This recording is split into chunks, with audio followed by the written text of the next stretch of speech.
Okay, so we assume you have the drive out of the machine. If not, you have to push that little button in there, and then you get this little thing and you pull it out of your computer. Okay. Now, what we need to do is to use this carrier for this other drive. And believe it or not, even though you can see that this connector is on the right hand side and the other connector is kind of over here, there's enough room at the end of this drive, believe it or not, that plugs into a plug that goes over here and then comes out in this larger plug. But you'll be able to see that in a minute. So on this funky side with this angled thing on it, first thing you do is you remove that screw that's right in the middle. And when you remove that screw, that little device that pulls out will slide all the way out. And actually that exposes a screw that is behind this hole here, up against this. It's a little difficult to get to. It's the only one that's hard to get to. But you have to get a screwdriver that's very small head that'll go in and unscrew where the drive is connected there.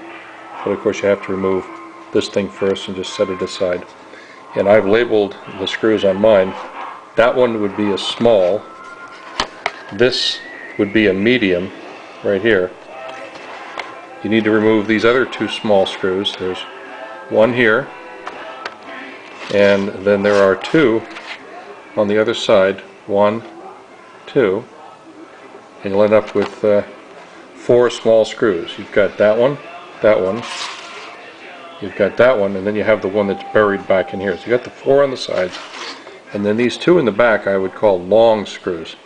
And the reason they're long is because the drive, there's this space here where the back of the drive you just bought and the back of the case for the drive that goes in the Dell, the little plug is actually going to plug into this, and then it's carried, the signals are carried over to this device here.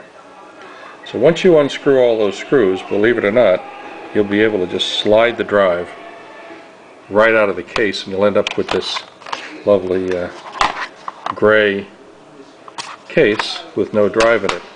I'll grab a drive that came out like that, and you end up with a drive that's just like this. And this is an old Dell drive. You notice there's the familiar plug that you got on your new one, and there's that shape that you can actually see under here. There's the shape. There's that same shape. And once you've slid the drive out, putting the new one in is very simple. You just slide it in until that thing plugs in back over here, and you hold that thing in and you put in the 2 long screws, put in the 2 short screws over here, put in that short screw. I found this one to be difficult to get in, so I ended up magnetizing the screwdriver so that it would hold the screw, and I had to shine a light here so I could see how to get it in there, but I eventually got it in.